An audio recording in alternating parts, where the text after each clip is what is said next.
Hello everyone, my name is Chen. Today I'm going to present you the real estate market case study for Lake Forest Mall site.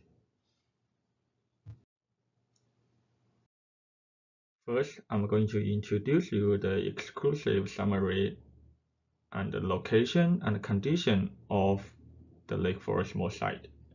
Then we're gonna divide that by three categories: the office market, the residential market, and the retail market.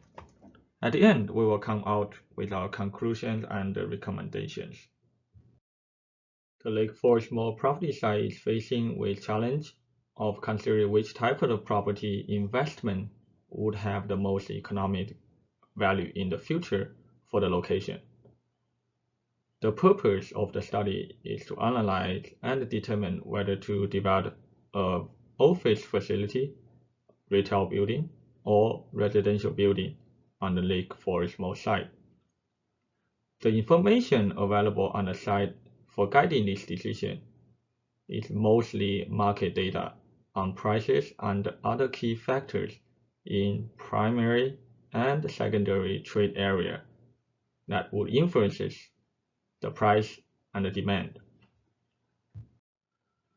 Forecasting the market value and the property look at the economic and the demographic factors that would impact on the future return of the property. This study will also examine the three market categories: office, residential, and retail, to consider the impact of mixing use. It will also assist the property owner and the investor to evaluate the investment decision and identify the highest and best use for the Lake Forest Mall site. Now let's have a brief introduction of the site condition and locations. First, we're going to talk about the site history. The Lake Forest Mall is originally built on the site, and it is a regional shopping center located in the suburb of Gettysburg, Montgomery County, and it's about 17 miles northwest of the Washington, D.C. The mall was originally built in 1978 with two levels, over 1 million square feet of leasable area, and a large part of the land, about 103 acres. And it is also served as one of the Montgomery County's premier shopping center for over a decade. The mall houses over 150 shopping choices, a food court, and anchored by JCPenney's, Lord & Taylor's, Macy's, and Sears. However, the changing market trend has been focused the reevaluating of the property from its primary focus of the retail center into a mixed-use development.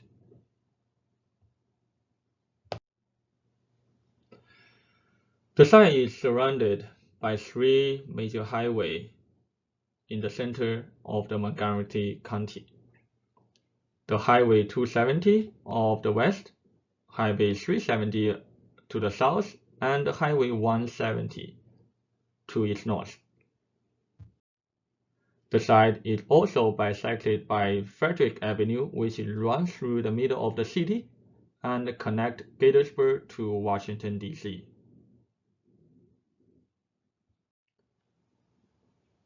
The Lake Forest Mall site has a square shape and characterized with excellent accessibility and visibilities.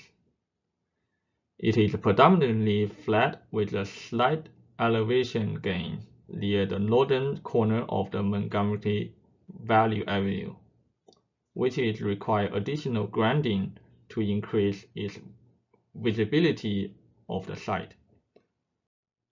In addition, the site is bounded by four major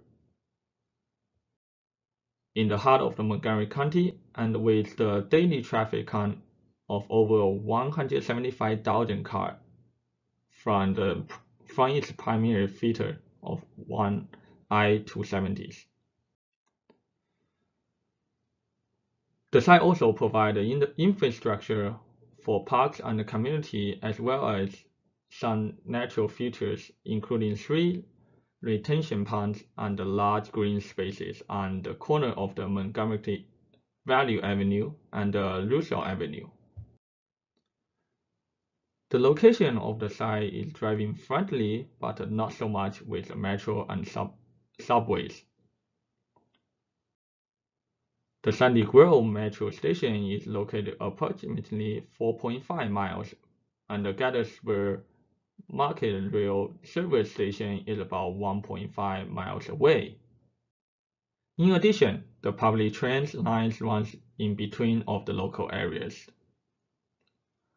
There are 2 airports near the site: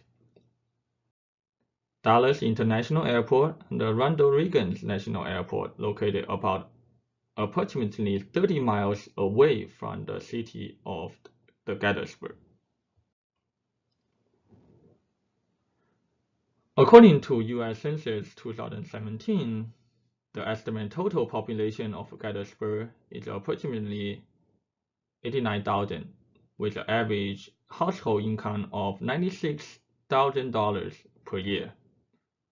The city of Gettysburg experienced an 11% growth in total population, and it is expected to grow 6% over the next 5 years. Besides that, the census data also indicates a strong pattern of young families with children, which is about 25.5% of the total population.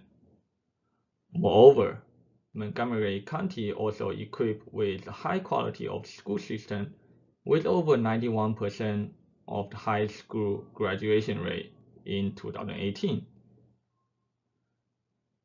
With the city of Gettysburg, there's over 20 schools and 3 libraries around the area. Therefore, the site is located in the well-developed area surrounded by a community of Montgomery Valley, Gettysburg, Germantown, Rockville, and Cliffsburg. It is uniquely positioned for mixed use and physically suitable for more extensive development. Now let's take a look on the market area boundaries. So we have the primary trade area and the secondary trade area, which is indicated in red and blue. So the primary trade area for the site is run from the Great Seneca Highway to the north, and the I-370 to its southern boundary, and Surfing School Road to its east. And the primary trade area boundary is measured based on 15 minutes of commute time from the center of the site. The secondary trade area is measured based on 30 minutes of driving time from the site. It is run from the east side of Potomac River to the Highway 370, so this is the southern boundary, and I-70 to I-495 Beltway to its east will be the northern boundary. Now we have a basic understanding of the site condition, and now let's focusing on the office market. Let's take a look on the data shown on the slide. For the Lake Forest Mall primary trade area indicates there is over 15 million square feet of the office spaces available, and with 11.2% of the vacancy rate, which is 3.7% lower compared to Montgomery County of 14.9% in 2014. However, 2 out of the 10 buildings in the primary trade area with 540,000 square feet of the office spaces are entirely vacant. This high vacancy rate reflects extensive construction in early and mid-2000s that has been premised on the construction of the healthy growth in technological and government contractor sector in this region. According to PES, the retail absorption rate in the site area has been on the rise after experiencing a 5-year negative absorption rate. The average rent for the Gaithersburg area bounced back to $22.24 per square feet compared to average $28.18 in Montgomery County. Yet, more than half of the buildings are leasing at a rate well below that would be required to support new construction. Besides that, the negative absorption rate also indicates minimum new development. Furthermore, job growth in key industries across the major jurisdictions in the area indicates that Montgomery County share compared to the whole region has been declined slightly between 2010 to 2013.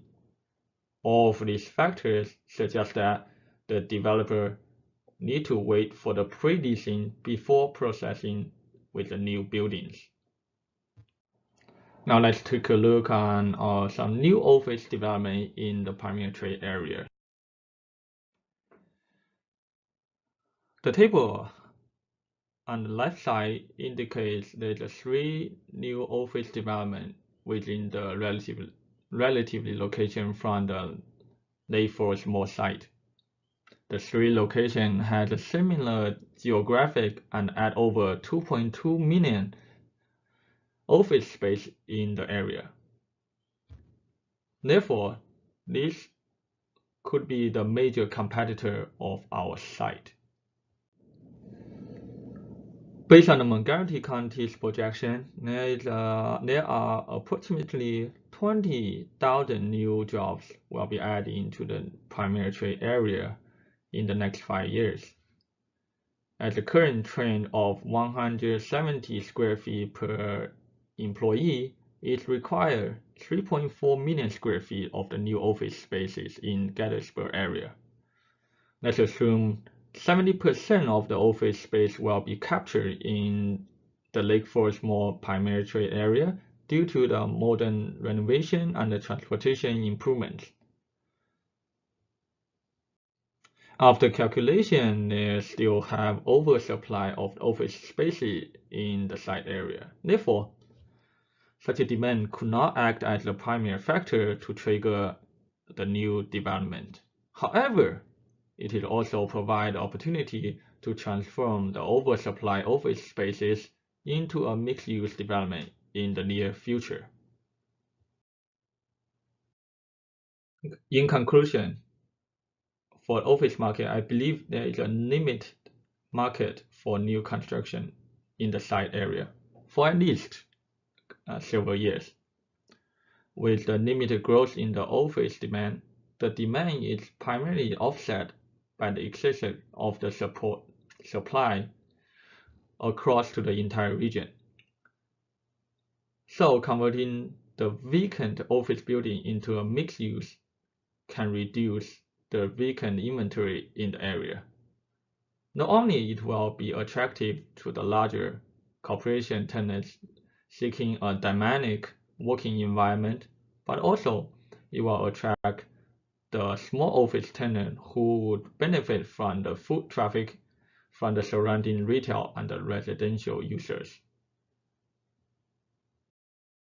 After we conclude the office market, let's take a look at our residential market in the primary trade areas. The residential market would examine the proportion of the local workforce in high-income jobs and the likelihood of renting a premier residential property and larger residential spaces. At the same time, I will focus on how consumer income and consumption patterns housing price and household expenditure and rents. I'll also take a look on age, income, and ethnic component and determine which demographic group would mostly like to own, purchase, and rent housing and property in the local area.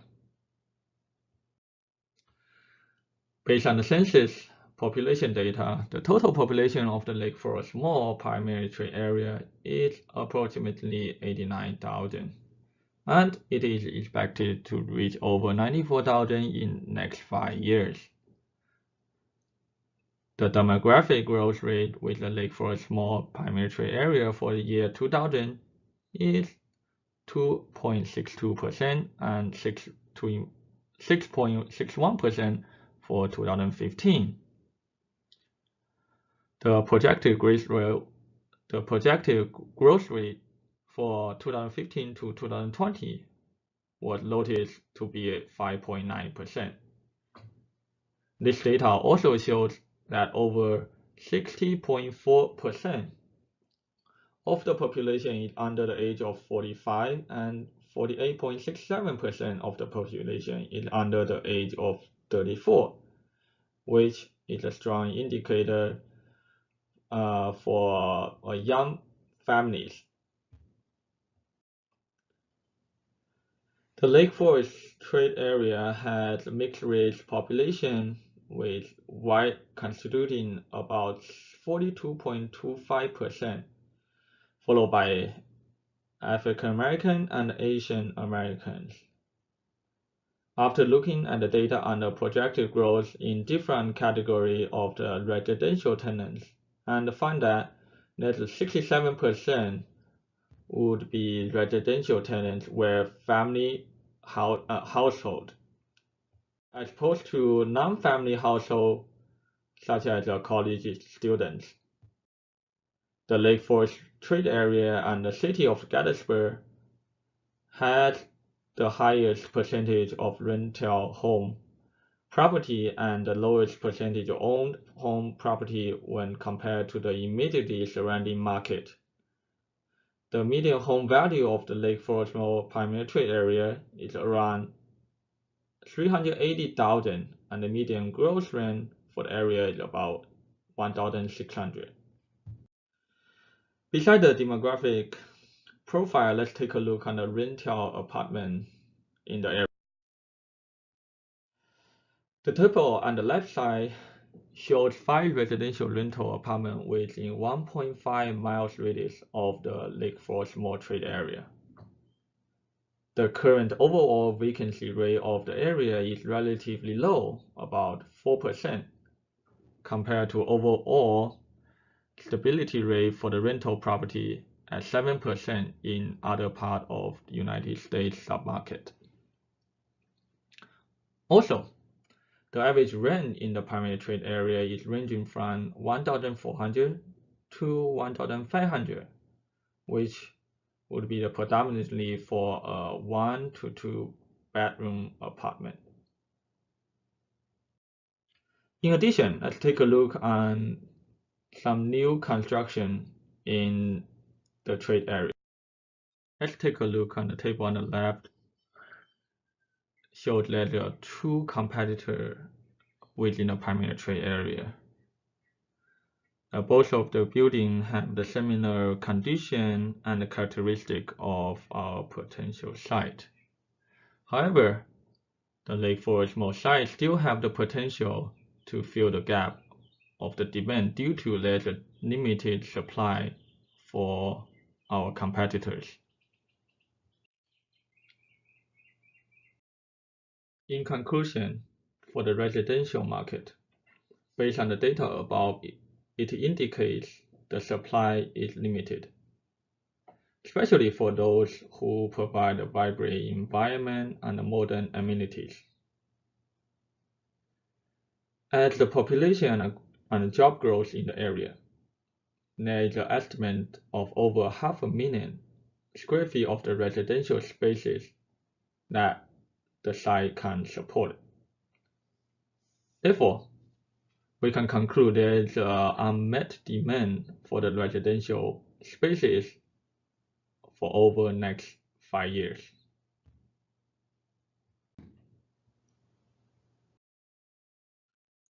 Now let's zoom in into the retail market for the primary trade area.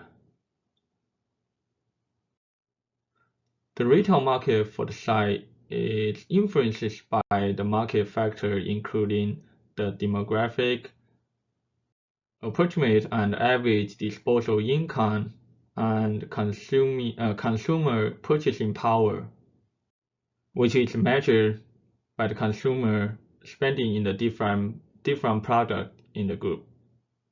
Data on the variety consumer sector components of the Lake Forest Mall primary trade area shows that the neighborhood goods and convenience store, food and beverage, and GAFO were the most predominant type of retail category in the area. So for the food and beverage sector, which is including the food, drinks, and alcohol use that consume in the trade area, such as the fast food and dine-in restaurant, bars, and coffee shops. For GAFO, which is including the merchandise from department store, such as discounters, fashion store, furniture store, hardware, and appearance store. So for GAFO usually have the highest expenditure per household. For neighborhood and goods and convenience store, which is including the grocery, neighborhood goods, pharmacy, personal care, postal and delivery service, and the personal expenses. These have a unique characteristic with a high frequency and daily uses.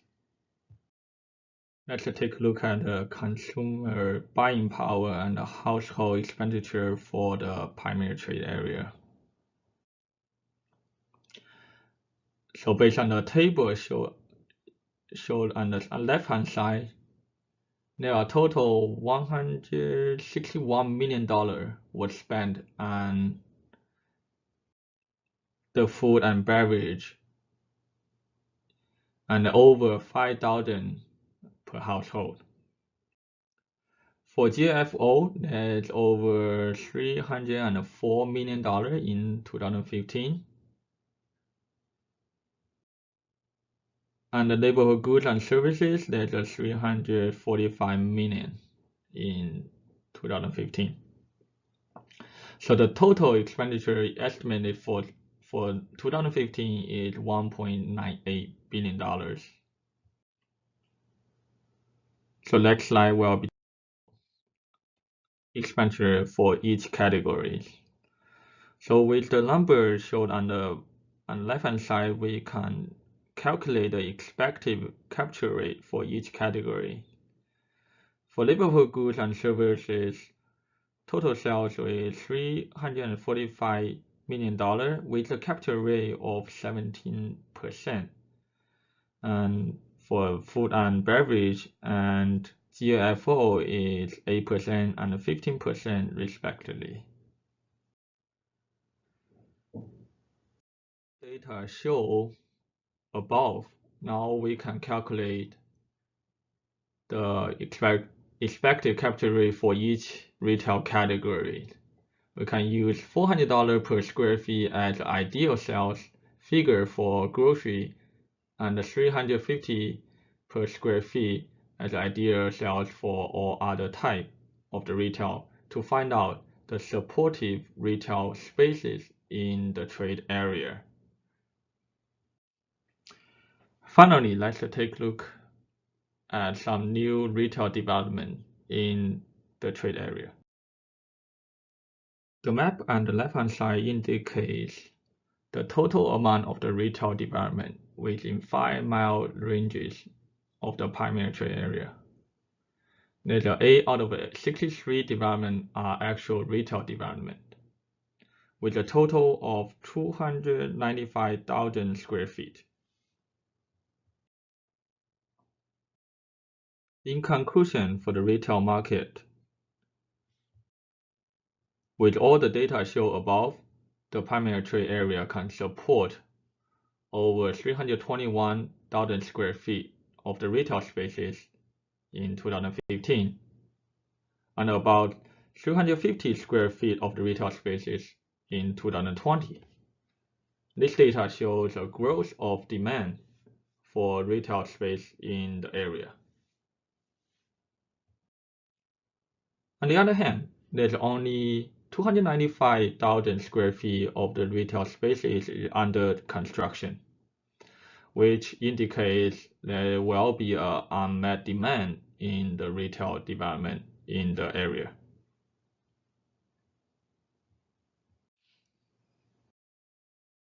To sum up, I believe that the mixed use for the Lake Forest Mall primary trade area are most appropriate for the current market, and it will increase the attractiveness of the site. It combined the residential development with the substantial retail space and supplement by office spaces.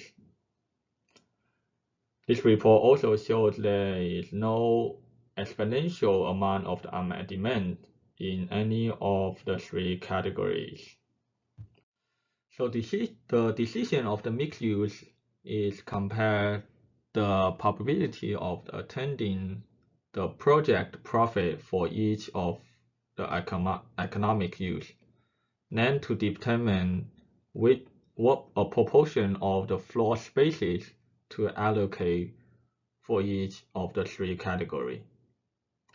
So let's take a look at the facts and some of my recommendation for the three sectors. For office market sector, we are facing challenges with the high vacancy rate and oversupply in the market, which is caused by extensive construction in the early and mid 2000s. At the same time, we are facing structural change due to the technological innovation and the lifestyle change of the office workers. Therefore, I recommend to divide the spaces and lease them to the different business in the local area, so such as the medical office and administration offices. For residential sector, the residential components should consider multi-family housing and retail apartment due to the limited supply. However, the population and the job growth in the area will create an unmet demand about 500,000 square feet for over next 5 years. So I recommend to locate to the mixed-use site of the residential and the retail spaces to create convenient to residents to access local stores and daily needs. So for retail market, there is an unmet demand for over 350,000 square feet to year 2020. Therefore, I would recommend the retail tenant should be selected based on the economic capabilities. At the same time, creating a strategic mixed use could be critical to the Lake Forest Mall site, and the synergy of different use will provide the financial benefits of mixed use development from different peak time and type. So it will increase the operation hours of that facility, which generating higher profit. Other recommendation for the Lake Forest Mall site is to increase visibility, reducing the noise level from the road and streets, and conduct an in-depth analysis to avoid the pitfall and capture the influences of changing economic demographic factor in the site areas.